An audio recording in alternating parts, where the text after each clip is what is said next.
Alors aujourd'hui, Nautilus, un jeu de Charles Chevalier, édité chez Libellude, un jeu pour 2 joueurs.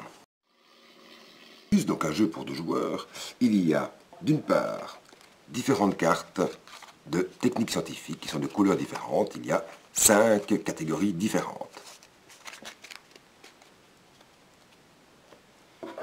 Il y a des cartes scaphandriers, des grandes cartes numérotées de 1 à 14.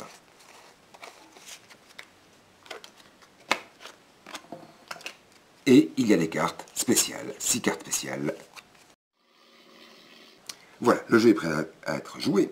Nous avons mis au hasard 5 cartes technologie scientifique ici au centre de la table. C'est ces cartes que nous allons essayer de gagner.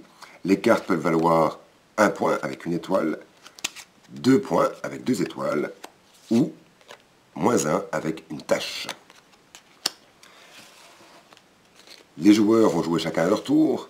Ils vont pouvoir déposer un de leurs scaphandriers de leur côté ou du côté de l'adversaire, comme ceci, par exemple, je dépose le 2 chez mon adversaire. L'adversaire va pouvoir jouer, il va choisir une carte, et qu'il va déposer soit de nouveau de son côté, soit de mon côté. Il dépose le 3 ici. Le joueur peut choisir de déposer une de ses cartes, ou une carte spéciale. Par exemple, dans ce cas-ci, je dépose la carte spéciale 0 chez mon adversaire. Sur certaines cartes scaphandrier, il y a des petites flèches latérales.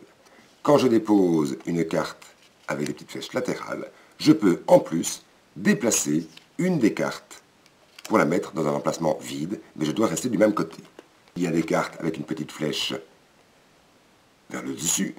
Quand je dépose cette carte-là chez moi ou chez mon adversaire, je peux déplacer une carte de l'autre côté dans un emplacement vide. Dernière subtilité, le 1 et le 14 sont marqués en rouge parce que la carte la plus forte est le 14, mais le 1 bat la 14. Une fois que tous les scaphandriers ont été déposés et que toutes les cases sont occupées, nous allons faire le décompte des points. Ici il y a 1, ici il y a 12, cette carte-ci est pour moi. Ici il y a 7, ici il y a 3, cette carte est pour mon adversaire. Nous allons faire plusieurs manches. À la fin du jeu, chaque joueur va compter ses cartes par sorte. Celui qui aura la majorité dans une couleur aura 1 point pour cette couleur.